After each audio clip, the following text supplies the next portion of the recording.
காவலாளி என்று சொன்னார். இஸ்ரவேல் என்பது இன்றைக்கு இருக்கிற கிறிஸ்தவர்களுக்கு. அவர்களுக்கு நீ என் வாயின் வார்த்தையை கேட்டு நீ அவர்களுக்கு எச்சரிப்பாயாக என்று சொல்லி என்னோடு தேவன் 3 தரம் வசனத்தோடு அதே வார்த்தை கொண்டு பேசினார்.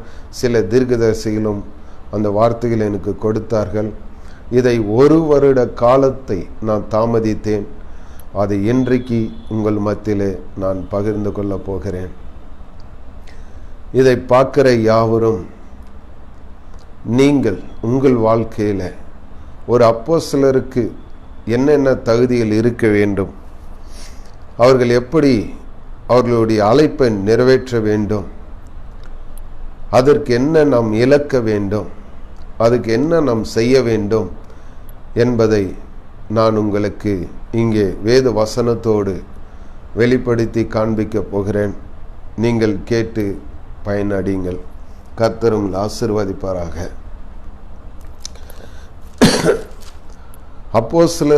ஆதி அப்போஸ்தலருடைய நாட்களிலே நடந்த சம்பவங்களை நாம் பார்க்க போகிறோம். ஆதி அப்போஸ்தலருடைய நாட்களிலே நடந்த சம்பவங்கள்.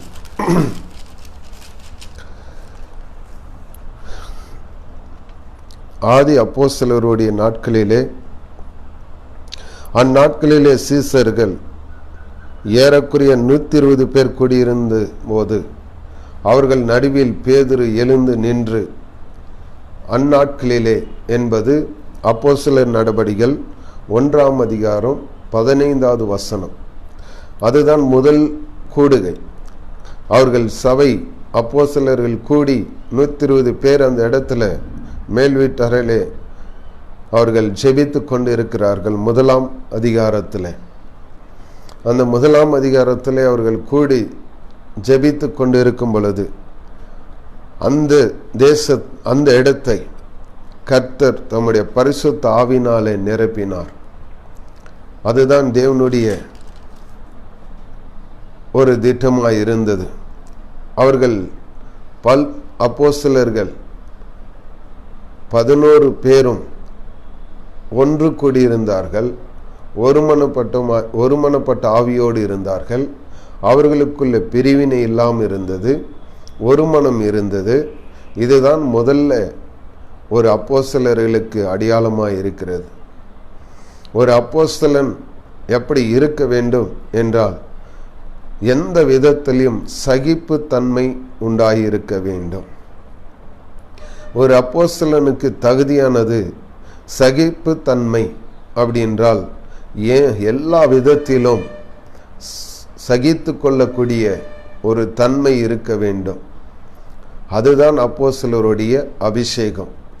எந்த விதத்தில் துன்பங்கள் வந்தாலும், பாடுகள் வந்தாலும், நிந்தைகள் வந்தாலும், அவமானங்கள் வந்தாலும் ஒரு அப்போஸ்தலன் சகித்து கொள்ள வேண்டும். அதுதான் அப்போஸ்தலருடைய அபிஷேகம்.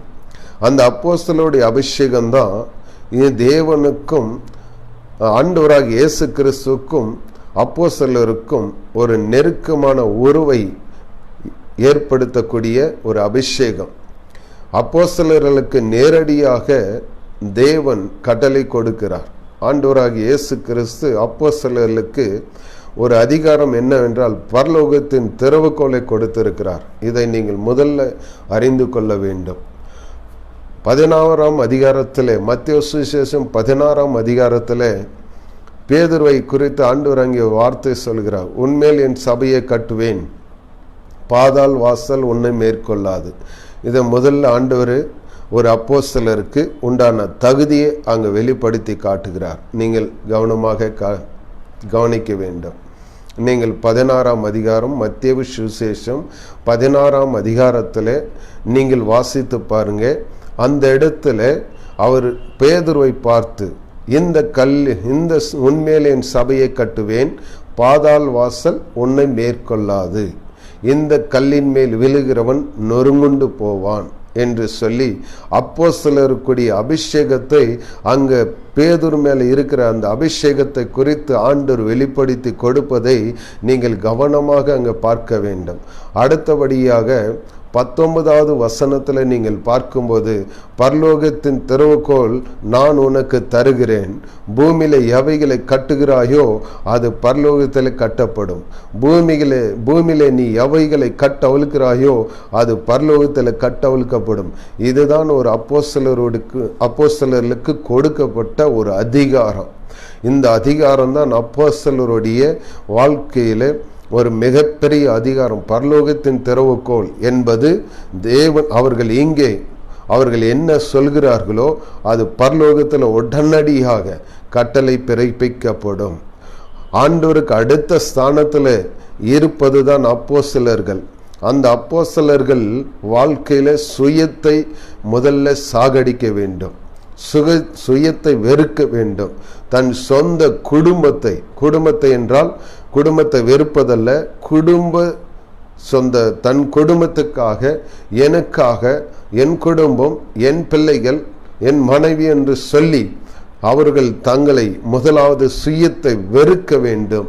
இதுதான் அப்போஸ்தலருடைய ஊழியம்.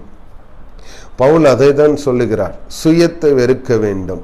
சுயத்தை வெறுத்தால்தான் அந்த அபிஷேகத்துக்கு ஒரு வல்லமை, அந்த அபிஷேகத்துக்கு ஒரு அர்த்தம் இருக்கும். நம் வாழ்க்கையிலே சுயத்தை வெறுக்க வேண்டும். நம்முடைய குடும்பம் என்பதை நாம் மறந்துவிட்டு எல்லோரும் ஒரே குடும்பம் என்பதுதான் அப்போஸ்தலருடைய அபிஷேகம். இதில் பிரிவினையே இருக்கக்கூடாது. ஆதி அப்போஸ்தலருடைய நாட்களில் ஒரு எழுப்புதல் இந்தியா தேசத்தில் வர வேண்டும் என்றால் அப்போஸ்தலர்களுடைய உள்ளத்தில் அதே அபிஷேகம், அதே ஒருமனப்பட்ட ஆவி, அதே எண்ணங்கள் ஒவ்வொருக்கு இருக்க வேண்டும். அதை தான் நான் இப்பொழுது காட்டப் போகிறேன். ஏன் இன்றைக்கு இந்தியா தேசத்தில் எழுப்புதல் வரவில்லை? எத்தனையோ தீர்க்கதரிசிகள், அப்போஸ்தலர்கள் இந்தியா தேசத்தில் இருக்கிறார்கள். ஏன் எழுப்புதல் இன்னும் வரவில்லை என்றால், இன்றைக்கு இருக்கிற நம்முடைய அப்போஸ்தலர்கள், தேவனால் அபிஷேகம் பண்ணப்பட்ட அப்போஸ்தலர்களுக்குள்ளே பிரிவினைகள் இருக்கிறது.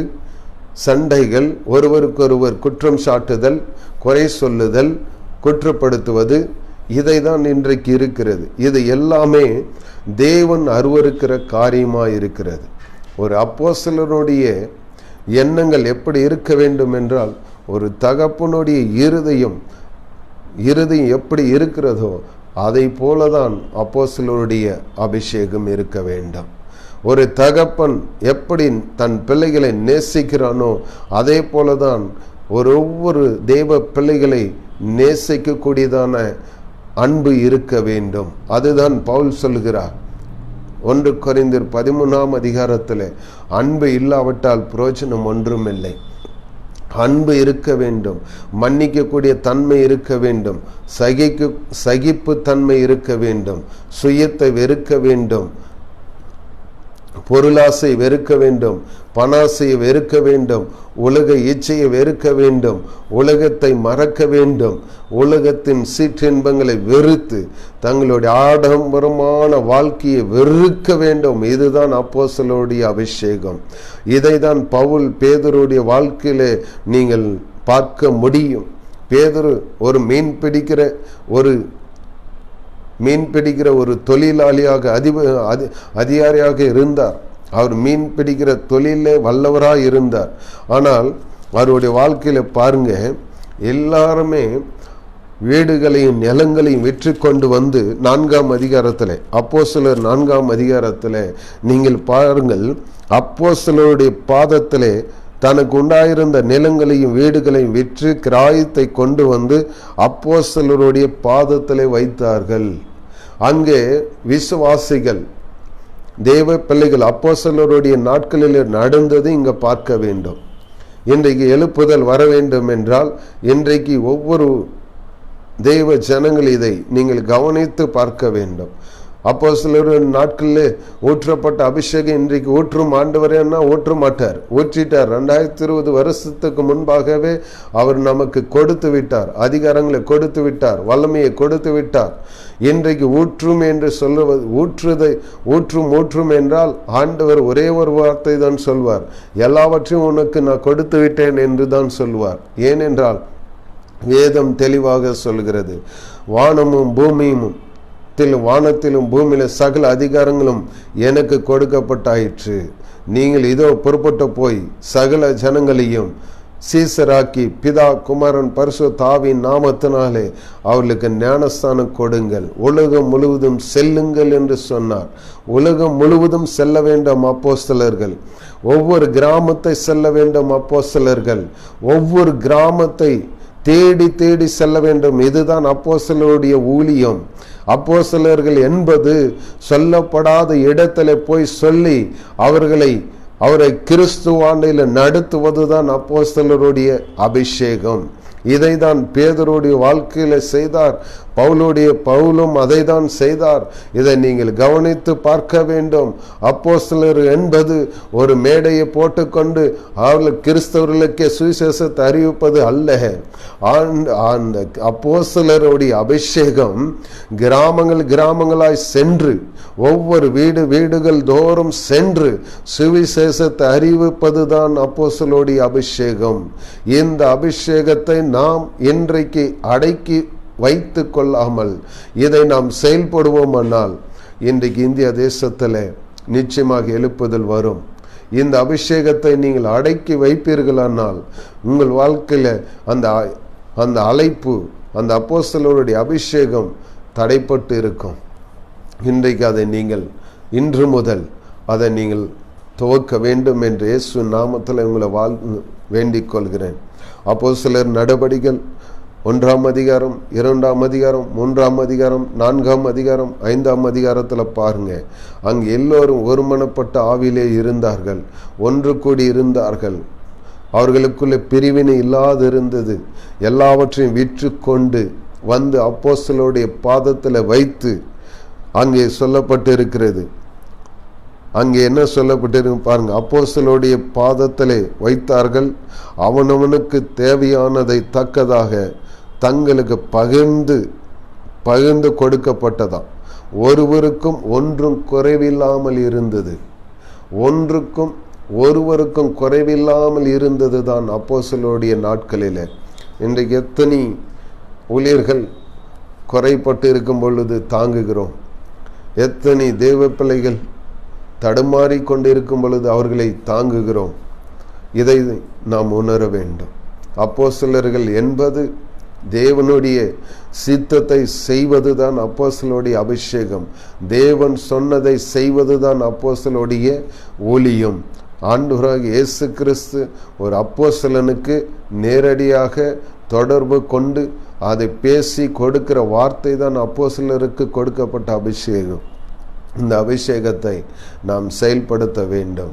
ஒவ்வொரு கிராமங்கள் செல்ல வேண்டும், ஒவ்வொரு பட்டணங்கள் செல்ல வேண்டும். நம் சுயத்தை வெறுக்க வேண்டும், சுயநலத்தை சாகடிக்க வேண்டும். என் குடும்பம், என் பிள்ளைகள் என்பதை விட்டுவிட்டு பிறருக்காக, பவுல் சொல்லுகிறார் தனக்காக அல்ல பிறருக்காக என்று சொல்லி தெளிவாக அங்கே பவுல் சொல்லுகிறார். அவருடைய வாழ்க்கையில நீங்கள் பாருங்கள். கலாத்தியர்ல நீங்கள் வாசித்து பாருங்கள். அவர் மாம்சத்தோடு இரத்தத்தோடு யோசனை பண்ணாமல் அரேபிய தேசத்துக்கு புறப்பட்டு போனார். யாரும் சொல்லப்படாத இடங்களுக்கு போய் தன்னுடைய இயேசு கிறிஸ்துனுடைய சுவிசேஷத்தை, சமாதானத்தின் சுவிசேஷத்தை அங்கே 3 வருடங்கள் பிரசங்கித்து மீண்டும் எருசலேமுக்கு திரும்பி வந்தார் என்று வேதம் சொல்கிறது. அதே போலதான் இன்றைக்கு இந்தியாவில் இருக்கிற அத்தனை தேவதாசர்கள், அப்போஸ்தலர்கள் என்று சொல்லப்படுகிற ஒவ்வொருவரும் நாம் கிராமங்களுக்கு சென்று சுவிசேஷத்தை அறிவிக்க வேண்டும். நாம் ஏதோ ஒரு இடத்துல சென்று, ஒரு ஆலயத்துக்கு சென்று பிரசங்கிப்பதனால் அப்போஸ்தலர்கள் ஆக முடியாது. ஒவ்வொரு வீட்டின் மீது உங்களுக்கு அதிகாரம் தேவன் கொடுத்திருக்கிறார். அப்போஸ்தலர்களுக்கு சுவிசேஷத்தை அறிவிப்பதற்கு, தேவன் சபையை கட்டி எழுப்புவதற்கு, சபைகளை உருவாக்குவதற்கு தான் அப்போஸ்தலர்களை தேவன் நியமித்திருக்கிறார். இதை நீங்கள் கவனமாக புரிந்து கொள்ள வேண்டும். ஏதோ யூடியூப் சேனல்ல, பேஸ்புக்கில், டிவியில் பேசுவது அல்ல அப்போஸ்தலருடைய அபிஷேகம். உலகம் முழுவதும் சென்று சுவிசேஷத்தை அறிவிப்பது தான் அப்போஸ்தலருடைய அபிஷேகம். இதை நாம் கவனமாக கை கொள்ள வேண்டும். கிறிஸ்துவுக்காக எல்லாவற்றின் நஷ்டம் என்று எண்ணுகிறேன் என்று பவுல் சொன்னது போல, கிறிஸ்துவுக்காக நீங்கள் முதலாவது உங்களை எல்லாவற்றின் நஷ்டம் என்று எண்ண வேண்டும். சுயநலத்தை வெறுக்க வேண்டும். தன் குடும்பத்துக்காக, என் குடும்பத்துக்காக, என் பிள்ளைகள் நல்லா இருக்க வேண்டும் என்று சொல்லி வாழ்வது அப்போஸ்தலருடைய அபிஷேகம் அல்ல. நாம் அவர் அப்போஸ்தலன் எப்படி ஆசீர்வாதமாக இருக்கிறாரோ அதே போல பிள்ளைகளும் அப்படியே அதே ஆசீர்வாதத்தில் இருக்க வேண்டும் என்பதுதான் அப்போஸ்தலருடைய அபிஷேகம். அதுதான் அப்போஸ்தலருடைய அபிஷேகம். இயேசு கிறிஸ்து சொன்னதை நீ பார்க்க வேண்டும். இயேசு கிறிஸ்து ஒரு அப்போஸ்தலராய் இருந்தார். அவர் தனதை எல்லாவற்றையும் தன்னுடைய சீசர்களுக்கு, அப்போஸ்தலர் 12 பேர்களுக்கும் கொடுத்தார். அதில் ஒரு காரியத்தை நீங்கள் நினைவு கொள்ள வேண்டும். என்ன என்றால், யூதாஸ் காரியத் ஒரு திருடனாக இருந்தான். ஒரு திருடனாக இருந்தும் கூட ஆண்டவராகிய இயேசு கிறிஸ்து தன்னுடைய தகப்பனுடைய இருதயத்தை அந்த யூதாசுக்கும் அது கொடுத்ததை நீங்கள் பார்க்க வேண்டும். ஒரு திருடன் தான் யூதாஸ், காட்டி கொடுக்கிற ஒரு யூதாஸ். ஆண்டவருக்கு தெரிந்திருந்தது இவன் என்னை காட்டி கொடுப்பான் என்று ஆண்டவர் முன்னாடியே சொல்லியிருந்தார். அந்த யூதாசுக்கு கூட ஆண்டவர் அந்த தகப்பனுடைய இருதயத்தை காண்பித்து அவருக்கு வரங்களை கொடுத்தார், வல்லமையை கொடுத்தார். இதை நாம் இன்றைக்கு அப்படிப்பட்ட இருதயம் உள்ளவர்களாக நீங்க இருக்கிறீர்களா? அப்படிப்பட்ட உள்ளம் கொண்டவர்களாக இருக்கிறீர்களா? அந்த ஆண்டவராகிய இயேசு கிறிஸ்துவினுடைய அன்பின் தகப்பனுடைய இருதயத்தை நீங்கள் ஏற்றுக்கொண்டு இருக்கிறீர்களா? உங்களில் அந்த எரிச்சல், கசப்பு இல்லாமல் இருக்கிறதா? உங்களை பகைக்கிறவர்களை நீங்கள் ஆசீர்வதித்து அவர்களை நேசிக்கிறீர்களா? ஆண்டவராகிய இயேசு கிறிஸ்து பேதுருவை பாருங்கள். பேதுரு மறுதலித்தான். பேதுரு மறுதலித்தும் போது கூட அவர் தகப்பனோடு இருதயத்தாங்க இயேசு கிறிஸ்து காட்டினதை நீங்கள் பாருங்கள். அதுதான் அப்போஸ்தலருடைய அபிஷேகம். சுயத்தை சாகடிக்க வேண்டும். முதலாவது தன்னுடைய சுயநலத்தை வெறுக்க வேண்டும். என் குடும்பம், என் ஊழியம், என்னுடைய ஜனங்கள், என்னுடைய சொந்தம், என்னுடைய உறவினர்கள் என்பதை அப்போஸ்தலர்கள் வெறுக்க வேண்டும். இதுதான் அப்போஸ்தலருடைய அபிஷேகம். இயேசு கிறிஸ்துவினுடைய வாழ்க்கையில நீங்கள் எடுத்து பாருங்க. அவர் சுயத்தை வெறுத்தார். என் பிதாவினுடைய சித்தத்தின்படி செய்கிறவனே பரலோக ராஜ்யத்தில் பிரவேசிப்பான், அல்லாமல் வேறொருவனும் பிரவேசிக்க மாட்டான் என்று சொன்ன இயேசு கிறிஸ்துவின் வழியை நீங்கள் பாருங்கள். அங்கே அவர் சொன்ன வார்த்தைகளை கவனித்து பார்க்க வேண்டும். அவர் என்ன சொன்னாரோ அதை தான் நாம் செய்ய வேண்டும். அப்போஸ்தலர்களாகிய அபிஷேகம் பண்ணப்பட்ட அப்போஸ்தலர்களுக்கு இந்த வார்த்தையை நான் பேசிக்கொண்டு இருக்கிறேன். இந்த லைவ் மூலமாக நீங்கள் பார்த்து கொண்டு இருக்கிற ஒவ்வொரு தேவதாசர்கள், நீங்கள் யாரா இருந்தாலும் கூட நீங்கள் உங்க வாழ்க்கையில சுயத்தை சாகடிக்க வேண்டும். முதலாவது இயேசு கிறிஸ்து தன்னுடைய ஊழியத்தை 3 வருடம் இந்த ஊழியத்தில் இந்த பூமியில இருந்தபோது அவர் கால்நடையாய் சென்று ஒவ்வொரு கிராமத்தில் தேவனுடைய ராஜ்யத்தை குறித்து பிரசங்கித்ததை நீங்கள் நினைவு கொள்ள வேண்டும்.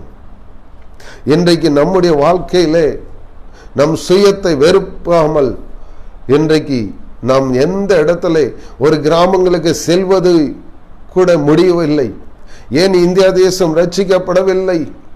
சுயத்தை வெறுத்தால் தான் இந்தியா தேசம் ரட்சிக்கப்பட முடியும். தன்னைத்தானே வெறுக்க வேண்டும். தன்னைத்தானே வெறுத்து தன் சிலுவை சுமந்து கொண்டு என்ன பின்பற்ற கடவான் என்று சொன்னார். அதுதான் அப்போஸ்தலருடைய அபிஷேகம். ஒருவன் தன்னை வெறுக்க வேண்டும், தன் சுயத்தை வெறுக்க வேண்டும், தன் குடும்பத்தையும் பிள்ளைகளை தன்னுடையதென்று வெறுத்து மற்றவர்களையும் நேசிக்கக்கூடியதுதான் ஒரு அப்போஸ்தலருடைய அபிஷேகம். அதுதான் தகப்பனுடைய இருதயம். இதை கை கொண்டால் மாத்திரம்தான் அந்த அபிஷேகம் உங்க வாழ்க்கையில செயல்பட முடியும். வரங்கள் செயல்படும், கனிகள் செயல்படும். இதை நீங்கள் செய்து பாருங்கள். அந்த அப்போஸ்தலருடைய நாட்களிலே எப்படி நடந்ததோ அதே வல்லமை உங்கள் வாழ்க்கையிலும் அது நடைபெறும். இதை நீங்கள் கை கொண்டு நடக்க வேண்டும் என்று ஆண்டவர் உங்களோடு பேசுகிறார். இன்றைக்கு நாம் நடந்து செல்வதற்கு கூட கஷ்டப்படுகிறோம். ஒரு 5 கிலோமீட்டர் கூட நாம் நடப்பது ரொம்ப கஷ்டமாக இருக்கிறது. அதற்கு ஒரு கார் வேண்டும், இல்லை பிளைட் எங்கேயாவது ஒரு செல்ல வேண்டும் என்றால் ஒரு பிளைட்டில் போகிறோம், ஒரு ட்ரெயினில் போகிறோம். இதை தான் இன்றைக்கு நாம் பார்க்கிறோம். இதெல்லாம் தேவை. ஆனால் அதை காட்டிலும் நம் சுயத்தை வெறுத்து தேவனுடைய சித்தத்தை எப்படி செய்ய வேண்டும் என்று ஆவியானவருடைய உதவியோடு ஒரு அப்போஸ்தலர்கள் செய்யும் பொழுது நீங்க இருக்கிற பகுதியிலே வெற்றி உண்டாகும். நாம் கிராமங்களுக்கு சென்று சுவிசேஷத்தை அறிவிக்க வேண்டும், சபைகளை உருவாக்க வேண்டும். ஒவ்வொரு கிராமத்திலும் தேவனுடைய சபையை உருவாக்க வேண்டும். இந்த கடைசி நாட்களிலே இயேசு கிறிஸ்து வருகையிலே முன்பாக ஒவ்வொரு கிராமத்திலும் சபைகள் உருவாக்கப்பட வேண்டும். அவர் தேவ ஜனங்களை அவருக்கென்று அப்போஸ்தலருடைய ஆயத்தப்படுத்த வேண்டும். இதுதான் அப்போஸ்தலருடைய அபிஷேகம். இந்த அபிஷேகத்தை நாம் வீணடிக்காதபடிக்கு அவரை சார்ந்து நடந்தால் நிச்சயமாக உங்க வாழ்க்கையிலே அப்போஸ்தலருடைய நாட்களிலே நடந்தது போல நீங்கள் செய்கிற ஊழியத்தில் நடக்கும். உங்களிடத்தில் வருகிற தெய்வ ஜனங்களுக்கு நாம் எப்படி உணவு உண்கிறோமோ, நாம் என்ன ட்ரெஸ் போடுகிறோமோ, என்ன ஆசீர்வாதத்தோடு இருக்கிறோமோ அதே ஆசீர்வாதத்தோடு அவர்களும் இருக்க வேண்டும் என்பதுதான், இருக்க வேண்டும் என்று நினைப்பதுதான் அப்போஸ்தலருடைய அபிஷேகம். இயேசு கிறிஸ்து தன்னுடைய சீசர்களுக்கு அங்கே கற்றுக் கொடுத்ததை நீங்கள் கவனித்து பார்க்க வேண்டும்.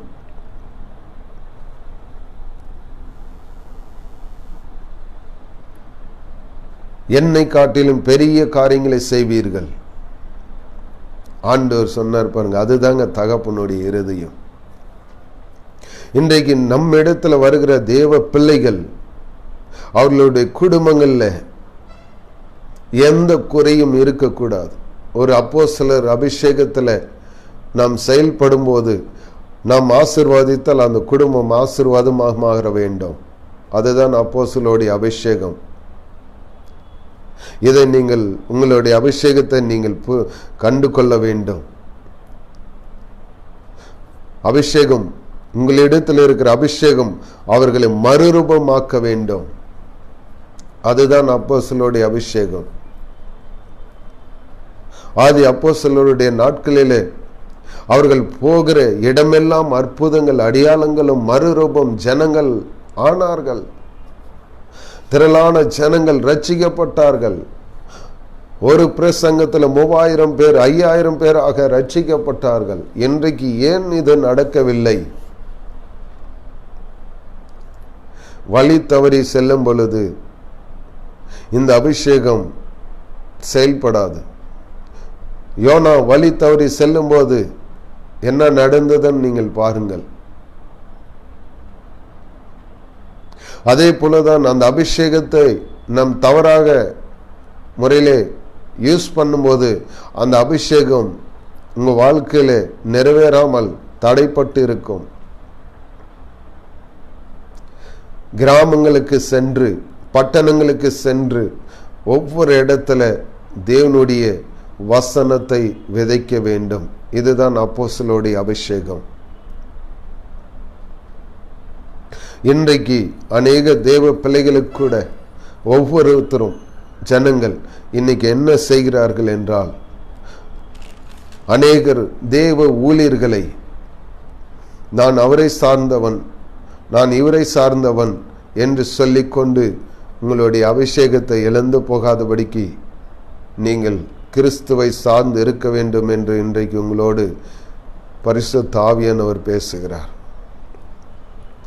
அங்கே பவுல் சொல்கிறதை நாம் பார்ப்போம்.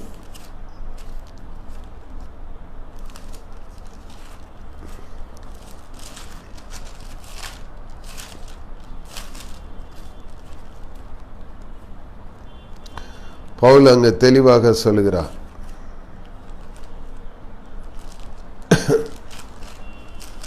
1ஆம் அதிகாரத்தில் 1 கொரிந்தியர் 1ஆம் அதிகாரத்தில் நான் வாசிக்கிறேன், நீங்கள் இங்கே கேளுங்கள்.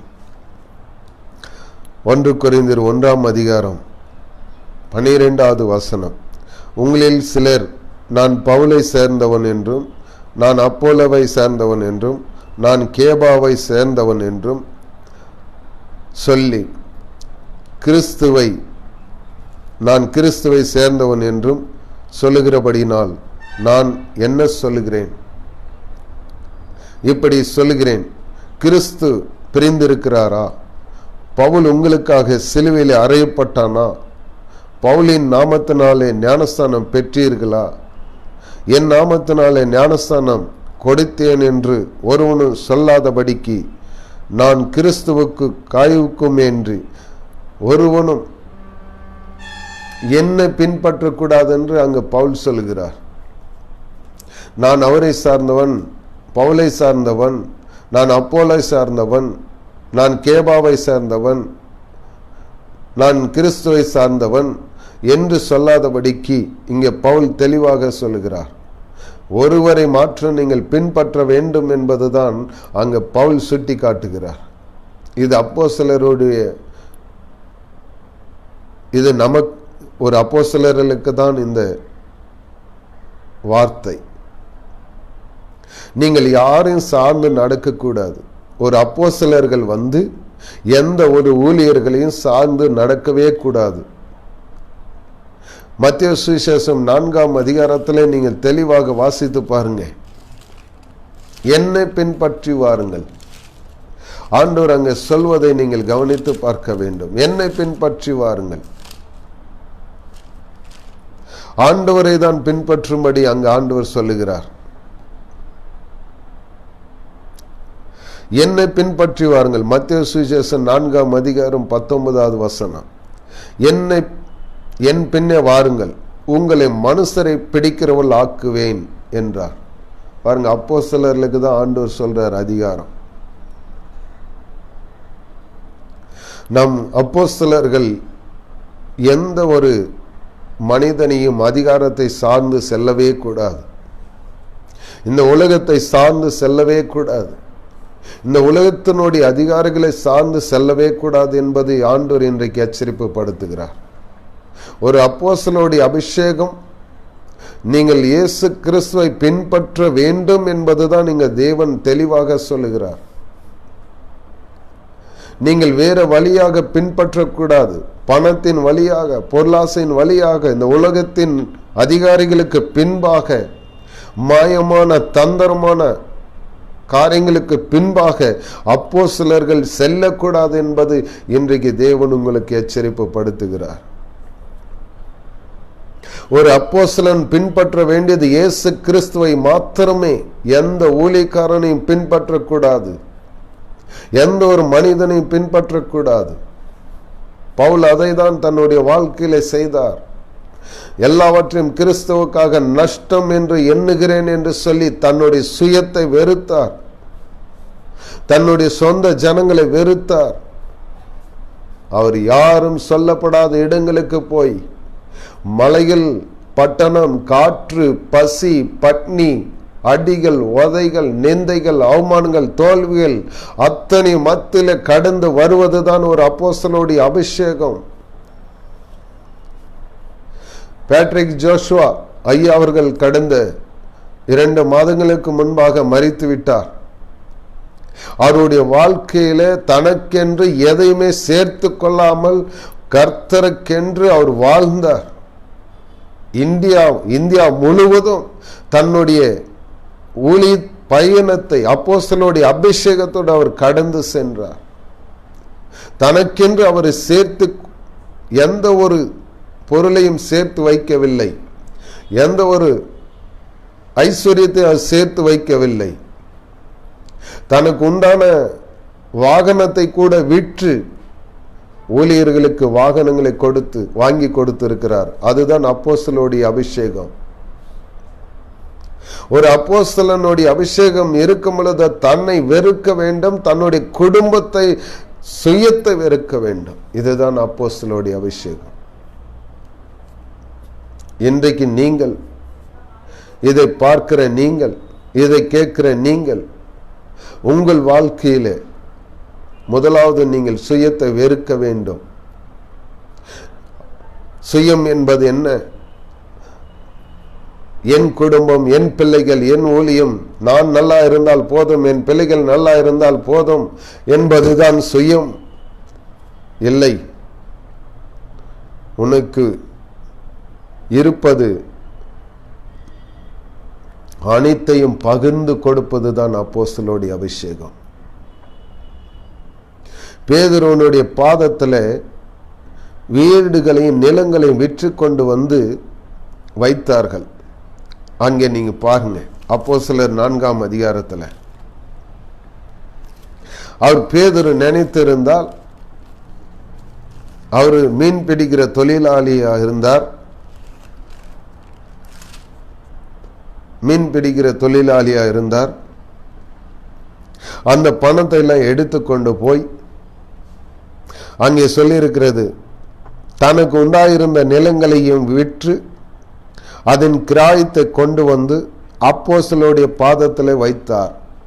பேதுருவுடைய பாதங்களில் வைத்தாங்க, அப்போஸ்தலருடைய பாதங்களில் வைத்தாங்க. அங்க அப்போஸ்தலர் தங்களை பகிர்ந்து கொண்டு தங்களுக்கென்று அதை எடுத்துக்கொண்டு அவர்கள் சுயமாக வாழவில்லை. அங்கிருந்த 120 நபர்களுக்கு அவர்கள் பகிர்ந்து கொடுத்தார்கள். அவர்களுக்கென்று அவர்கள் எடுத்துக்கொள்ளாமல் அவர்களுக்கென்று அவர்கள் பிரித்து கொடுத்தார்கள். இதுதான் அப்போஸ்தலருடைய அபிஷேகம். அப்போஸ்தலர்கள் அன்றைக்கு அவர்களுடைய பாதத்தில் வைத்த வீடுகளை, நிலங்களை நீங்கள் பாருங்கள். அந்த கிராயத்தை எடுத்துக்கொண்டு அவர்கள் என்ன செய்திருக்கலாம்? கப்பலை வாங்கியிருக்கலாம், மீன் பிடிக்கிற தொழிலை அவர்கள் பெருக பண்ணியிருக்கலாம், அநேக போட்டுகள் வாங்கியிருக்கலாம், அநேக போட்டுகள், அநேக மீன் பிடிக்கிற துறையில் அவங்க வல்லவர்களாக, பிசினஸ் மேனா, அதிபதியாக மாறியிருக்கலாம், ஒரு விஐபியாக மாறியிருக்கலாம், ஒரு தொழில் அதிபதியாக மாறியிருக்கலாம். ஆனால் அது செய்யவில்லை. அவர்கள் தங்களுக்குண்டானது எல்லாவற்றையும் அவர்கள் பாதத்தில் அவர்கள் கொடுத்தது அத்தனையும் அங்கிருந்த 120 நபர்களுக்கு பகிர்ந்து கொடுத்தார்கள் அப்போஸ்தலர்கள். இதுதான் அப்போஸ்தலருடைய அபிஷேகம். நான் இன்றைக்கு உங்கள் மத்தியிலே இதை ஏன் பேசுகிறேன் என்பது எனக்கு தெரியாது. ஆவியானவர் தான் உங்களுக்கு பேசுகிறார். உங்களுக்கு வீட்டில் என்ன இருக்கிறதோ அதே போலதான் உங்களிடம் அப்போஸ்தலர் ஆகிய உங்களிடத்தில் வருகிற விசுவாசிகள் இடத்திலும் அந்த ஆசீர்வாதம் இருக்க வேண்டும். அப்படி இல்லாதிருந்தால் நீங்கள் தான் அதற்கு காரணம். நீங்கள் தான் கணக்கு தேவனிடத்தில் கொடுக்க வேண்டும். நீங்கள் சுகமாக, நீங்கள் நல்ல வீட்டில் இருக்கும் பொழுது அங்க உங்களிடத்துல வருகிற ஜனங்கள் அங்க பசியோடு பட்னியோடு, வீடு இல்லாமல், நிலம் இல்லாமல், வாகனம் இல்லாமல் இருந்து நீங்கள் வாகனத்துல செழிப்பாக இருந்தாலனால் அது கிடையாது அப்போஸ்தலருடைய அபிஷேகம். அவர்கள் வாழ்க்கையில பிள்ளைகள், உங்களுக்கு கொடுக்கப்பட்ட பிள்ளைகளுடைய வாழ்க்கையில அவர்கள் செழிப்பாக இருக்க வேண்டும், அவர்கள் சந்தோஷமா இருக்க வேண்டும், அவர்கள் சமாதானமா இருக்க வேண்டும். அதுதான் அப்போஸ்தலருடைய அபிஷேகம். பகிர்ந்து கொடுப்பதுதான் அப்போஸ்தலருடைய அபிஷேகம். அப்போஸ்தலருடைய பாதத்தில் வைத்தார்கள். அவனவனுக்கு தேவையானதற்கு தக்கதாய் பகிர்ந்து கொடுக்கப்பட்டது. அவர்களில் ஒருவனுக்கும் ஒன்றும் குறைவில்லாது இருந்ததாம். இன்றைக்கு அப்படிப்பட்ட அப்போஸ்தலர் என்று சொல்லப்படுகிற நீங்கள் எப்படி செய்கிறீர்களா? பகிர்ந்து கொடுக்கிறோமா? உங்களுக்கு வாகனம் அவங்களுக்கு வாகனம் வேண்டும் என்று சொல்லி பகிர்ந்து கொடுக்கிறீர்களா? உங்களுக்கு தேவையான வீட்டு உடைமைகள் எப்படி நாம் உடுத்துகிறோமோ அதே போல அவர்களுக்கு வேண்டும் என்று நாம் கொடுக்கிறோமா? நம்முடைய பிள்ளைகள் அமெரிக்காவும் லண்டனும் ஜெர்மனும் படிக்க வைக்கிற பிள்ளைகள், அதே போல் அவர்கள் பிள்ளைகளையும் நம்மிடத்தில் வருகிற பிள்ளைகள் அப்படி படிக்க நினைக்கிறோமா? இப்படி நம் சுயத்தை நாம் சாகடிக்காவிட்டால் இந்திய தேசத்தில் எழுப்புதல் அப்படி வராது. சுயத்தை சாகடிக்க வேண்டும். நம்முடைய பிள்ளைகள் எப்படி உணவை உட்கொள்கிறார்களோ அதே போலதான் நம்ம இடத்துல வருகிற பிள்ளைகளும் அதே ஆசீர்வாதத்தில் இருக்க வேண்டும். நீங்கள் நல்ல வீட்டில் இருக்கும் அப்போஸ்தலர் நல்ல வீட்டில் இருந்தால் அதே போலதான் அந்த விசுவாசிகளும் நல்ல வீட்டில் இருக்க வேண்டும். நீங்கள் நல்ல ஆசீர்வாதமாய் இருக்க வேண்டும் என்றால் நீங்கள் நல்ல ஆசீர்வாதத்தோடு இருந்தால் அவர்களும் விசுவாசிகளும் நல்ல ஆசீர்வாதத்தோடு இருக்க வேண்டும். இதுதான் அப்போஸ்தலருடைய அபிஷேகம். என் குடும்பம், என் தொழில், என்னுடைய ஊழியம் என்பது அப்போஸ்தலருடைய அபிஷேகம் கிடையாது. நாம் ஒரே சரீரம், கிறிஸ்துவின் ஆவணங்களாய் இருக்கிறோம். வேதம் தெளிவாக சொல்கிறது. எல்லோரும் இந்த உலகத்தில் அத்தனை கிறிஸ்தவர்களும் ஒரே சரீரம், ஒரே ஆவினாலே ஒரே ஞானஸ்தானம் பெற்று இருக்கிறோம், ஒரே ஆவியை பெற்று இருக்கிறோம், ஒரே தேவனாய் இருக்கிறார். 1 தீமோத்தேயு 2ஆம் அதிகாரத்தில் வசனத்தில் 2ஆம் அதிகாரத்தில் நீங்க வாசித்து பாருங்கள். தேவன் ஒருவரே, தேவனுக்கும் மனுஷனுக்கும் மத்தியஸ்தலர் ஒருவரே என்று சொல்லப்பட்டு இருக்கிறது. ஒருவர் தான் தேவன், ஒரே ஆவிதான் நமக்கு கொடுக்கப்பட்டு இருக்கிறது, ஒரே ஞானஸ்தானம், ஒரே கிறிஸ்து, அவரை நாம் தரித்து கொண்டு இருக்கிறோம். அப்போஸ்தலர்கள், இது அப்போஸ்தலர்களுக்கு தான் நான் பேசுகிறேன், விசுவாசிகளுக்கு அல்ல. அப்போஸ்தலர்கள் சுயத்தை வெறுக்க வேண்டும். தங்களுடைய நடக்கை, தங்களுடைய வாழ்க்கையில என்ன தவறு இருக்கிறது அதை சீர்படுத்த வேண்டும். இதை செய்யாவிட்டால் கண்டிப்பாக அப்போஸ்தலருடைய அபிஷேகம் உங்க வாழ்க்கையில செயல்பட முடியாது. இன்றைக்கு நானும் நிறைய இடத்துல பார்க்கிறேன். என்னுடைய வாழ்க்கையில 20 வருடங்கள் ஆகிறது. நான் ஊழியத்தில் ஆண்டவருக்குள்ள வந்து 10 வருடங்களாக நான் ஊழியத்தை செய்கிறேன். ஆனால் எனக்கு ஒரு அப்போஸ்தலருடைய அபிஷேகம் என் மீது இருக்கிறது என்று எனக்கு தெரியாது. ஆனால் அதுக்கு 10 வருடங்கள் ஆனது என் மீது அப்போஸ்தலருடைய அபிஷேகம் இருக்கிறது என்பதை கண்டுபிடிக்க. அதுக்கு பின்பாக எனக்கு அந்த அழைப்பு தெரிந்தவுடனே நான் அதை என் வாழ்க்கையில ரிசீவ் பண்ண தொடங்கினேன். அதற்கு பின்பாக என் ஆண்டவர் பயன்படுத்த ஆரம்பித்தார். பல மாநிலங்களுக்கு இந்தியா முழுவதும் நான் சென்று வந்திருக்கிறேன். பல கிராமங்களை சென்று சுவிசேஷத்தை அறிவிக்கிறேன். பாகிஸ்தான் பார்டர், இந்தியாவினுடைய பார்டர் எல்லையில் ஜம்மு காஷ்மீரில் சென்று அங்கேயும் சுவிசேஷத்தை அறிவித்திருக்கிறோம். இன்னும் அநேக பிளான் நாங்கள் ஏற்பாடு பண்ணி இருக்கிறோம். ஒவ்வொரு 29 மாநிலத்திலும் சென்று சுவிசேஷத்தை அறிவிக்க வேண்டும் என்பது எங்களுடைய நோக்கமாக இருக்கிறது. நாங்கள் உயிருக்கு பயந்தவர்கள் அல்ல. கர்த்தர் கொடுத்த அபிஷேகத்தை நாங்கள் செயல்பட வேண்டும் என்று நாங்கள் ஒரு டீமை உருவாக்கி இருக்கிறோம். Joshua new generation prayer Waris என்பது 120 நபர்களை சேர்ந்த ஒரு குழுவை உருவாக்கி நாங்கள் மாலையும் காலையும் 2 நேரத்திலும் இந்தியா தேசத்திற்காக அதிகாலையில் முதல் ஜெபத்தை நாங்கள் இந்தியா தேசத்துக்காக ஜெபித்து கொண்டு வருகிறோம். இதில் அநேக தேவன் வாக்குத்தத்தங்களை கொடுத்திருக்கிறார். வருகிற எழுப்புதலிலே இந்த ஊழியத்தை நான் ஒரு வெற்றியுள்ள ஊழியமாக நான் காண செய்வேன் என்று கர்த்தர் வாக்கு பண்ணியிருக்கிறார். நான் அநேக தேவனிடத்தில் நான் கேட்பது ஒன்றே ஒன்றுதான். ஆண்டவரே, இந்த உலகத்தில் இருக்கிற இந்தியாவில் இருக்கிற அத்தனை ஊழியர்களையும் அப்போஸ்தலர்களையும் வல்லமையாக பயன்படுத்த வேண்டும். எல்லா சபைகள் மீது தம்முடைய வல்லமை அளவில்லாமல் ஊற்றப்பட வேண்டும். ஒருவரும் ஏழையாய் இருக்கக்கூடாது, ஒருவரும் வறுமையிலே இருக்கக்கூடாது, ஒருவரும் தரித்திரத்தில் இருக்கக்கூடாது என்பதுதான் எங்களுடைய 120 நபர்களுடைய ஜெபம். அந்த அதிகாலையில் 6 மணி வேளையிலே நாங்கள் ஜெபிக்கிறோம். அன்னி பாஷையில பேசி 15 நிமிடங்கள் அன்னி பாஷையில பேசி இந்தியா தேசத்தில் உள்ள ராஜாக்களுக்காக, அதிகாரமுள்ள யாவருக்காக, எல்லா மனுஷருக்காக நாங்கள் அதிகாலையில் ஜெபித்து கொண்டு வருகிறோம். அங்கே தீமோத்தேயுவுக்கு பவுல் சொன்ன அந்த வசனத்தை வைத்து நாங்கள் இந்திய தேசத்திற்காக பாரப்பட்டு ஜெபித்து கொண்டு வருகிறோம். பல காரியங்களை தேவன் நடத்தி கொண்டு வருகிறார். பல புதிய நபர்கள் எங்கள் தொலைபேசியின் மூலமாக சந்தித்து அவர்களுக்கு நான் போதிக்கும் பொழுது அவர்கள் மறுரூபம் அடைகிறார்கள்.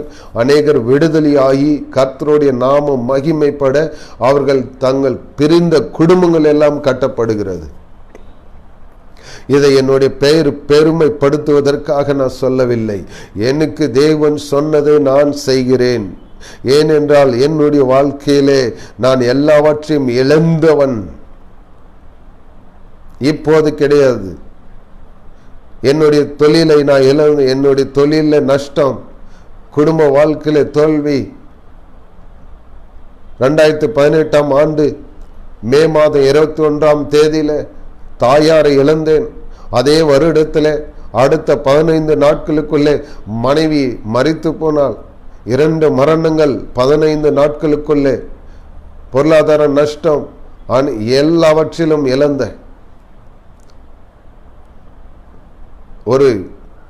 எப்போது ஒரு நல்ல ஆகாரத்தை புசித்து வாழ்கிற ஒரு ஊழியக்காரனா இருந்தேன். தொழில் திருப்பூர்ல பிசினஸ், நல்ல கம்பெனி. அந்த கம்பெனியில் கான்ட்ராக்ட் எடுத்து நான் செயல்பட்டு கொண்டு இருந்தேன். எனிதிங் எல்லாம் பிளாக் ஆச்சு. அடிபட்டு, எல்லாவற்றிலும் அடிபட்டு இருக்கிறேன். கஷ்டங்கள் என்ன என்பது எனக்கு தெரியும். ஒவ்வொரு விசுவாசினுடைய துக்கங்கள் என்ன என்பது எனக்கு நல்லாக தெரியும். ஒருவருடைய குடும்பத்தில் பண கஷ்டம் வந்தால் அது என்ன பாதிப்பு உண்டாக்கும் என்பது எனக்கு தெரியும். கணவன் மனைவிக்குள்ள பிரச்சனைகள் வந்தால் அது என்ன நடக்கும் என்பது எனக்கு தெரியும். ஏனென்றால் அதில் நான் கடந்து வந்திருக்கிறேன். அதை ஒரு அனுபவம் இல்லாம நான் இங்க பேசவில்லை. எனக்கு ஆண்டவர் அநேக கற்றுக் கொடுத்திருக்கிறார்.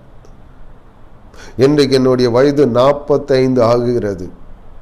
இந்த 45 ஆண்டுகள் அநேக காரியத்தில் எனக்கு கற்றுக் கொடுத்திருக்கிறார் ஆண்டவர். அவர் சொன்னதை நான் செய்கிறேன். இப்பொழுது கடந்த நாட்களில் 3 வருடங்களுக்கு முன்பாக என்னுடைய குடும்பத்துக்காக, என்னுடைய தொழிலுக்காக நான் வாழ்ந்தேன். சுயநலத்தோடு வாழ்ந்தேன். அதையெல்லாம் ஆண்டவர் என்னை உணர்த்தினார். பாவம் என்பதை உணர்த்தினார். இன்றைக்கு ஆண்டவர் தேசங்களுக்கு ஜெபிக்கவும், ஒவ்வொரு தேவதாசர்களுக்கு, ஊழியர்களுக்கு, சபை மக்களுக்கு ஜெபிக்க கர்த்தர் என்னை ஏற்படுத்தி வைத்திருக்கிறார். என்னோடு 120 நபர்கள் ஒன்று கூடி ஜெபிக்கிறோம்.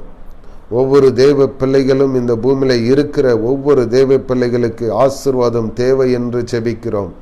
அவர்கள் சுகமாக இருக்க வேண்டும் என்று ஜெபிக்கிறோம். அவர்களுக்கு ஒரு நன்மை குறைபடாமல் இருக்க வேண்டும் என்று ஜெபிக்கிறோம். 2 கொரிந்தியர் 9ஆம் அதிகாரம் 8வது வசனத்தின்படி ஜெபிக்கிறோம். அதே 8ஆம் அதிகாரம் 9வது வசனத்தின்படி தேவ பிள்ளைகளுக்காக நாங்கள் ஜெபிக்கிறோம். எனக்கு ஆண்டவர் கற்றுக் கொடுத்ததை இன்றைக்கு உங்கள் மத்தியிலே நான் சொல்லுகிறேன். இது ஒரு தகப்பனை போல ஒரு அப்போஸ்தலர்கள் மாற வேண்டும். முதலாவது நம்முடைய சுயத்தை வெறுத்து தேசத்திற்காக தெருப்பில் நின்று ஜெபிக்கணும். இதுதான் அப்போஸ்தலருடைய அபிஷேகம். வேற என்ன நமக்கு கொடுக்கப்பட்டு இருக்கிறது இந்த பூமியில? 2 காரியங்கள். தேவனுடைய ராஜ்யத்தை கட்டுவதும், சபையை விசாரிப்பதும்,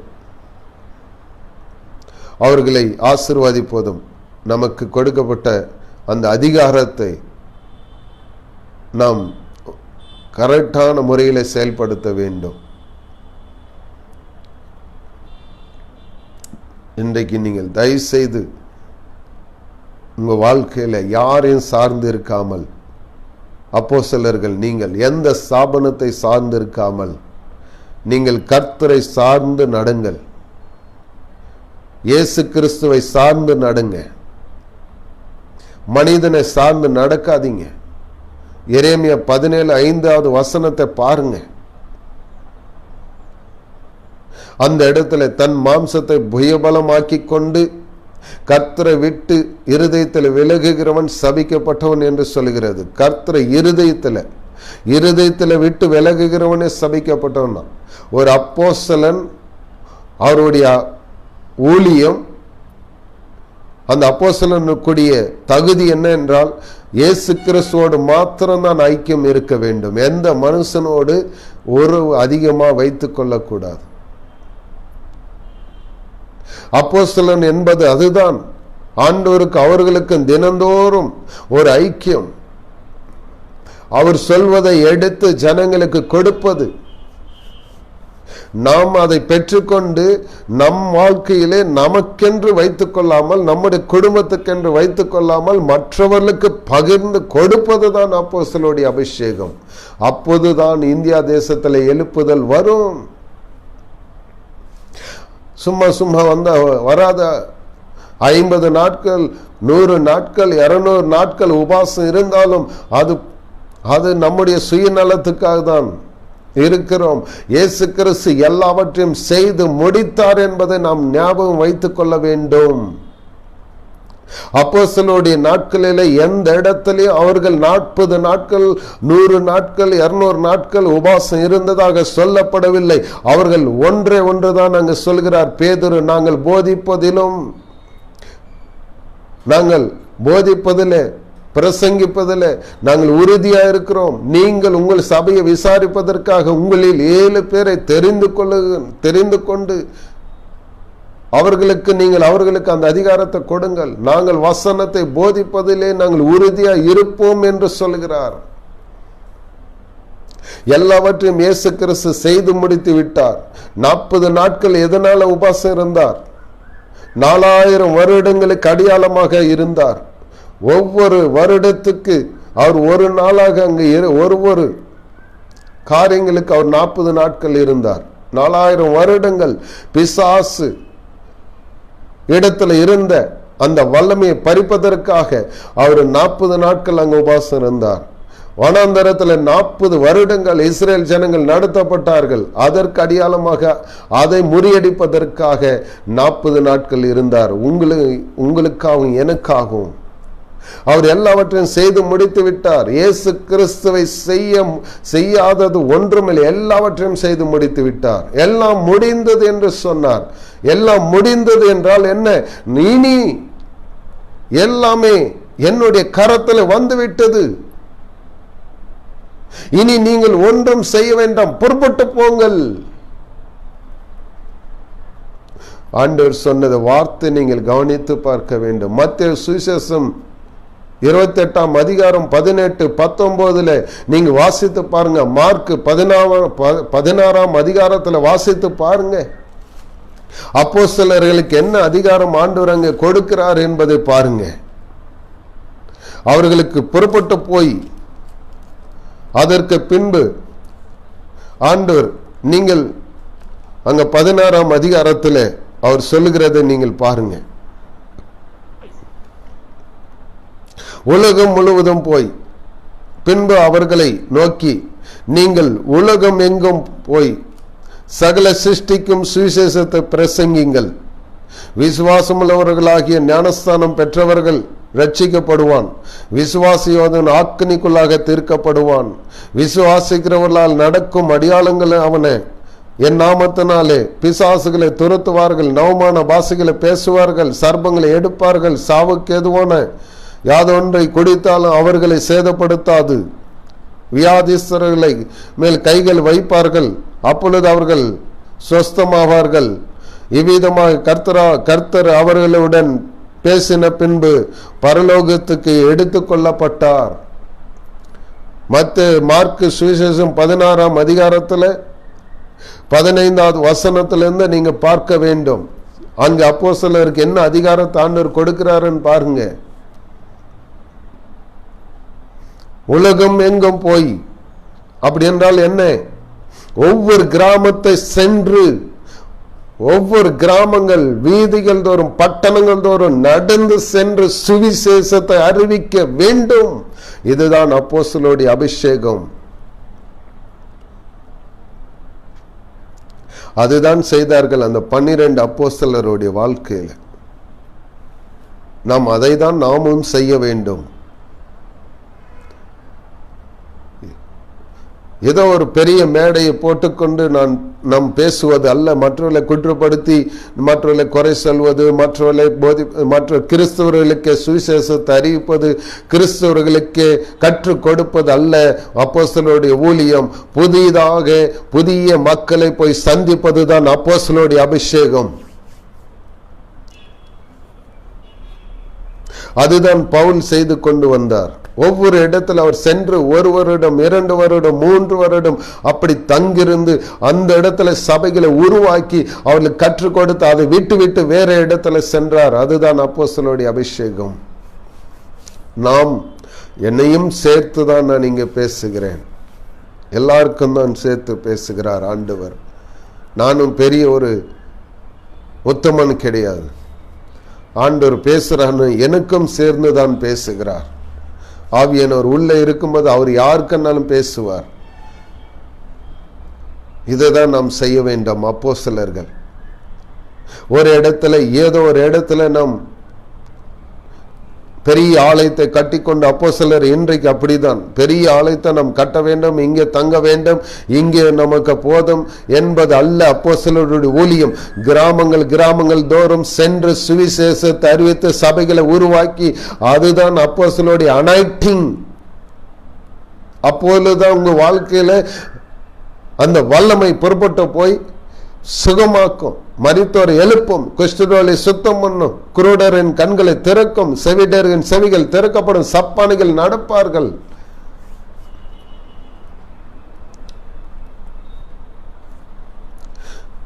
இதை இன்றைக்கு இந்த வார்த்தையோடு கர்த்தர் பேசுகிறார்.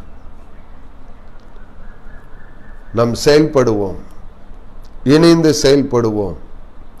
ஒருவரையும் பிரிவினையாய் பார்க்காதபடிக்கு எல்லா ஜனங்களும் கிறிஸ்துவ தேவ பிள்ளைகள் ஒன்றாய் பார்க்க வேண்டும். நம் சகோதரனுக்கு ஏதாவது ஒரு குறை இருந்தால் அது உடனடியாக நிவர்த்தி செய்ய வேண்டும். உங்க வீட்டில் இருக்கிறதை கூட கொடுக்க வேண்டும். அதுதான் அப்போஸ்தலருடைய அபிஷேகம். தனக்கு இல்லைன்னா விட்டாலும் மற்ற பிள்ளைகளுக்கு கொடுப்பதுதான் அப்போஸ்தலருடைய அபிஷேகம். அதுதான் தகப்பனுடைய இருதயம். அப்போஸ்தலருடைய அபிஷேகம் அதுதான். நான் கார்ல போய் கொண்டு நான் என்னுடைய சுயபோயத்தில் நான் சந்தோஷமா இருப்பது அபிஷேகம் அல்ல. இங்க வேதம் தெளிவாக சொல்கிறது. நான் குற்றப்படுத்தவில்லை, வேதத்தில் இருப்பதை நான் பேசுகிறேன். அப்போஸ்தலருடைய பாதத்தில் நிலங்களையும் வீடுகளையும் விற்று கொண்டு வைத்த பொழுது பேதுரு தனக்காக, தன் பிள்ளைகளுக்காக, தன் மனைவிக்காக எதையும் எடுத்துக்கொள்ளாமல் அவர் எல்லோருக்கும் பகிர்ந்து கொடுத்ததை நாம் பார்க்கிறோம். அப்பொழுதுதான் அதற்கு பின்பாக தான் அவர்களுடைய வாழ்க்கையில, பேதுருவனுடைய தகப்பனுடைய வாழ்க்கையில ஒரு பிரசங்கத்தில் 3000 பேர் 5000 பேர் ரட்சிக்கப்பட்டார்கள்.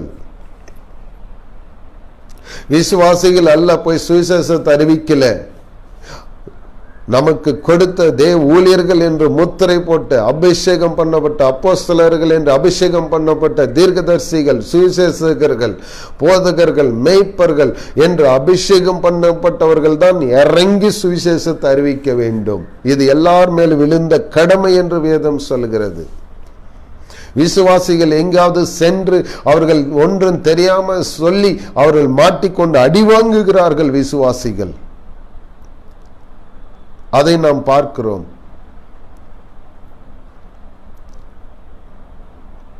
நாம் இறங்கி ஊழியத்தை செய்யும் பொழுது ஆண்டவர் கிரியை செய்ய ஆரம்பிப்பார். நம்முடைய குடும்பங்களை சுயத்தை மறந்துவிட்டு மற்ற விசுவாசிகளை நம்முடைய பிள்ளைகள் என்று நினைக்க வேண்டும். இயேசு கிறிஸ்து அதேதான் 12 அப்போஸ்தலர்களை தன் பிள்ளைகள் என்று நினைத்தார், சகோதரர்கள் என்று கூறினார், என் பிள்ளைகள் என்று பேசினார், நான் செய்வதை காட்டில் நீங்கள் பெரிய காரியங்களை செய்வீர்கள் என்று சொன்னார். இதுதான் அப்போஸ்தலருடைய அனாயிண்டிங், இதுதான் அப்போஸ்தலருடைய அபிஷேகம். இயேசு கிறிஸ்து எதை சொன்னாரோ அதை நாம் செய்வோம். அதுதான் அப்போஸ்தலருடைய அபிஷேகம். ஏதோ என்னுடைய ஏனோக்கு என்ற பேருக்கு முன்பாக அப்போஸ்தலர் என் பேரை நான் வச்சுக்கிட்டால் அது ஒன்றும் பிரயோஜனம் இல்லை. அது அந்த அப்போஸ்தலருடைய அழைப்புக்கு தகுந்த மாதிரி நான் மாற வேண்டும். தகப்பன் இறுதி எனக்கு வேண்டும். இறங்கி ஊழியத்தை ஒவ்வொரு கிராமத்தில் நான் சொல்ல வேண்டும். அப்படி இருந்தால் மட்டும்தான் நாம் அப்போஸ்தலருடைய என்று அழைப்புக்கு ஒரு தகுதி உள்ளவனாக இருக்க முடியும். மற்றவர்கள் மீது இரக்கத்தை காட்ட வேண்டும். மற்றவர்களுடைய பாவங்களை மன்னிக்க வேண்டும். மற்றவர்களுடைய குற்றங்களை பார்க்காதபடிக்கு அவர்களை மன்னிக்க வேண்டும், ஆசீர்வதிக்க வேண்டும், அவர்களை ஏற்றுக்கொள்ள வேண்டும். அதுதான் பவுலுடைய வாழ்க்கையிலே நாம் பார்க்கிறோம். ஒருவன் தன்னுடைய சபையில, கொரிந்து சபையில தன் தாயினிடத்தில் பாவம் செய்தவனை, அதே போல் அந்த செய்தவனை சாத்தானுக்கு ஒப்பு கொடுத்து திரும்ப மீண்டும் சொல்லுகிறார், அவன் அதிகமாக துக்கத்தில் அமிழ்ந்து போகாதபடிக்கு நான் கிறிஸ்துவின் சன்னிதானத்தில் அவனை மன்னித்தேன் என்று சொல்லி அங்கே பவுலுடைய தகப்பன், அந்த பவுல் தன்னுடைய தகப்பனுடைய இருதயத்தை அங்கு வெளிப்படுத்தி காண்பித்தார். லூக்கா சுவிசேஷத்தில் ஒரு இடத்துல நாம் பார்க்கிறோம், இயேசு கிறிஸ்து இளையகுமாரனை குறித்து அங்கே பேசுகிறார். இளையகுமாரன் தன்னுடைய ஆசைகள் எல்லாவற்றையும் இழந்து தன்னுடைய சொத்து எல்லாத்தையும் தன்னுடைய தகப்பனிடத்திலிருந்து வாங்கி கொண்டு தூர தேசத்தில் போய் செலவழித்து துன்மார்க்கமாய் வாழ்ந்து திரும்ப மீண்டும் தன் புத்தியை தெரிந்த உடனே அவன் திரும்ப வரும் பொழுது அந்த தகப்பன் ஓடி போய் தன் மகனை கட்டி அணைத்து முத்தம் செய்து அவனுக்கு உயர்ந்த வாஸ்திரங்களை உடித்து முத்திர மோதத்தை அதிகாரத்தை கொடுத்து பாதரட்சங்களை உடித்து கொளுத்த கன்றுகளை அடித்து புசித்தார்கள். இதுதான் அப்போஸ்தலருடைய அபிஷேகம், அனாயிட்டிங். அதுதான் தகப்பனுடைய இருதயம். இந்த தகப்பனுடைய இருதயம் இல்லாவிட்டால் அப்போஸ்தலருடைய அனாயிட்டிங்கே அது வீணாக இருக்கும். கோபம், எரிச்சல் கிடையாது அப்போஸ்தலருடைய ஊழியம். அப்போஸ்தலருடைய ஊழியம் என்பது சகலத்தையும் தாங்கக்கூடியதாக இருக்க வேண்டும். அன்பு, சகிக்க வேண்டும். நிந்திப்பார்கள், சபிப்பார்கள், அடிப்பார்கள், வதைப்பார்கள், நடக்கும் நடக்கும் என்று இயேசு கிறிஸ்து சொல்லியிருக்கார். அது சகிக்க வேண்டும். இன்றைக்கு யாராவது ஒருவரை அடித்தால் போதும், எந்த ஊழியக்காரராக சபையை அடித்தால் போதும், எங்க செல்கிறார்கள்? கோர்ட்டுக்கு செல்கிறார்கள், போலீஸ் ஸ்டேஷனுக்கு செல்கிறார்கள். இது அப்போஸ்தலருடைய அபிஷேகம் கிடையாது. அப்போஸ்தலருடைய அபிஷேகம் என்பது தேவன் இடத்துல போய் விசாரிப்பது. ஸ்தேவானை பாருங்க, அவர் ஒரு அப்போஸ்தலர். கல்லெறிந்து கொன்றார்கள். அந்த இடத்துல அவர் முழங்கால் போட்டு பிதாவை நோக்கி ஜெபம் பண்ணினார். பிதாவே, இவர்களை மன்னியும், இவர்கள் செய்வது தெரியாது என்று சொல்லி மன்னித்தார். அதுதான் ஒரு கிறிஸ்தவர்களுக்கு, ஒரு அப்போஸ்தலர்களுக்கு அடையாளம், ஊழியர்களுக்கு அடையாளம். ஸ்டேஷனுக்கு செல்வது அல்ல. எந்த போலீஸ் துறையும் உங்களுக்கு உதவி செய்யாது, எந்த காவல்துறை உதவி செய்யாது, எந்த நீதித்துறை உதவி செய்யாது. ஒருவர் மாத்திரம்தான் உதவி செய்ய முடியும், இயேசு கிறிஸ்து மாத்திரம்தான். தாவீது பாவம் செய்தார். தேவ சமூகத்தில் போய் விழுந்தார். அங்கேதான் மன்னிப்பு கிடைத்தது.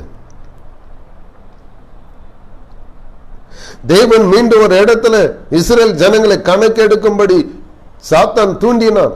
மீண்டும் அந்த இடத்துல பாவம் செய்யும் போது காத்தன்ற தீர்க்கதரிசி வந்து சொன்னோன்னே அவர் நேர போய் தேவ சமூகத்தில் விழுந்தார்.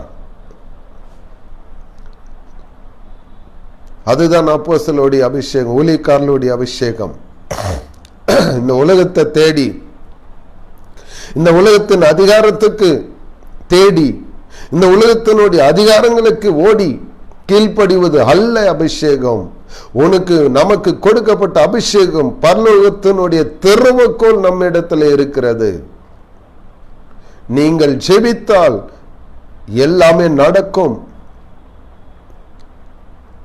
திருத்தாரங்கள் அதிகாரங்களையும் எல்லாவற்றையும் உரித்து கொண்டு வெளியரங்கமான கோலமாகிய கிறிஸ்து இயேசு இப்பொழுது மகிமை நம்பிக்கையாக நமக்குள்ள அப்போஸ்தலர்களாகிய நமக்குள்ள ஊழியர்களாகிய நமக்குள்ள தேவ பிள்ளைகளாக நமக்குள்ள இருக்கிறார்.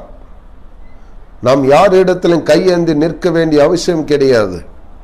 நாம் நிற்பது ஒரே ஒருவர்கிட்ட, தேவனிடத்துல மாற்றம்தான் நாம் கை ஏந்த வேண்டும், ஜெபிக்க வேண்டும். எந்த ஒரு அதிகாரி இடத்துல கை ஏந்த வேண்டிய அவசியமே கிடையாது. யாரையாவது நீங்கள் சபையை உடைத்து விட்டால், சபையை துன்புறுத்தினாலும், சபையை அடித்தாலும் தேவன் சொல்கிறார், என் முடி என் பிதாவினுடைய சித்தம் இல்லாமல் கீழே ஒன்று விழாது. அப்படி என்றால் என்ன? தேவன் அனுமதி கொடுக்காவிட்டால் எந்த ஊழியர்கள் மீதும் ஒருவரும் கை வைக்க முடியாது. எந்த சபையின் மீதும் அவர்கள் கை வைக்க முடியாது. நாம் தேவ சமூகத்தில் போய், ஆண்டவரே ஏன் இந்த தவறு நடக்கிறது, என்னிடத்தில் என்ன குறை இருக்கிறது என்பதை மாத்திரம்தான் நாம் கேட்க வேண்டும். அதுதான் தாவீது செய்தார். அது தாவீது போல நாமும் மாற வேண்டும். தன் மனைவி பிள்ளைகள் எல்லாம் சிறையில் படித்துக் கொண்டு போய்விட்டார்கள். கூட இருந்த எல்லாரும் கல் எறிய ஆரம்பித்து விட்டார்கள் தாவீது. அப்ப தாவீது ஏபோத்தை கொண்டு வர சொல்லி ஒடித்து கொண்டு போய் தேவ சமூகத்தில் விழுந்து கிடந்தார். தேவன் சொன்னார், போ திருப்பிக்கொள். இதுதான் அப்போஸ்தலருடைய அபிஷேகம். தாவீது ஒரு அப்போஸ்தலர் அபிஷேகம் பெற்றவர் தான். பல துன்பங்களை, பல பாடுகளை, நிந்தைகளை, அவமானங்களை பற்ற தாவீது அவர் ராஜாவாக அபிஷேகம் பண்ணப்பட்டார். ராஜா மாத்திரமல்ல, அவர் ஒரு தீர்க்கதரிசியும் கூட. தீர்க்கதரிசி மாத்திரமல்ல, ஒரு அப்போஸ்தலரும் கூட தான் அவர். யோசேப்பை எடுத்து பாருங்க. தன்னுடைய சிநேகிதர்கள், தன்னுடைய சகோதரர்கள்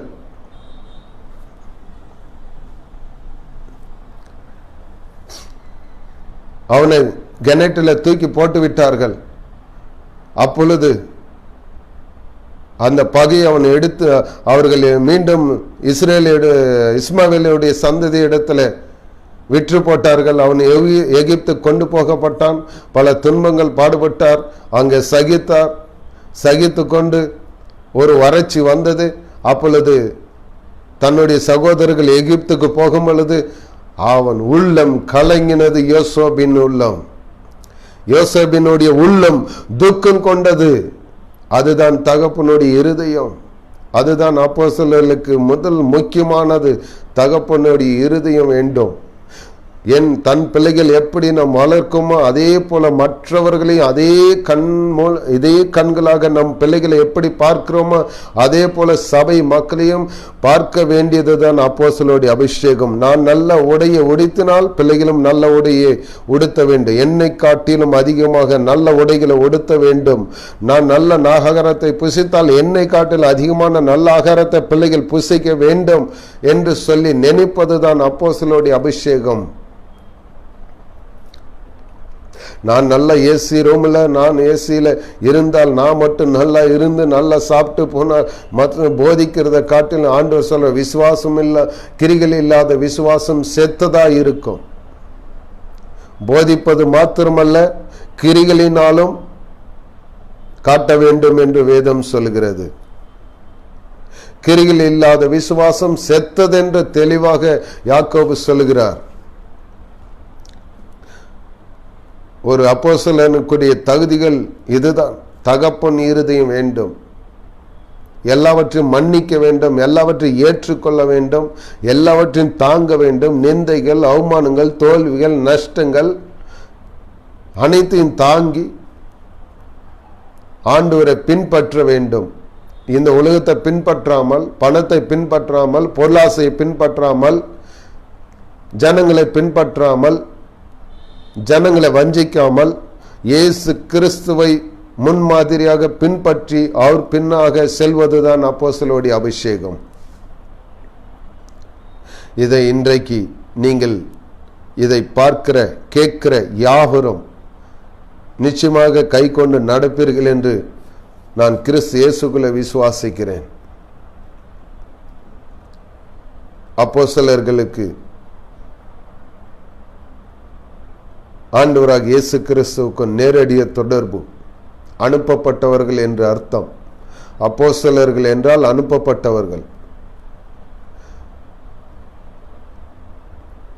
அதிகாரங்கள், வல்லமைகள், வரங்கள் இந்த உலகத்தின் மீது, பாவத்தின் மீது, அனைத்து துறைகள் மீது அப்போஸ்தலர்களுக்கு அதிகாரம் கொடுத்திருக்கிறார் ஆண்டவர். பிசாசன் மீது, சாத்தான் மீது அதிகாரம் கொடுத்திருக்கிறார் அப்போஸ்தலர்களுக்கு. இதை நீங்கள் ஞாபகம் வைத்துக் கொள்ள வேண்டும். இதை நீங்கள் கை கொள்ளாமல் சாத்தானை துரத்த முடியாது.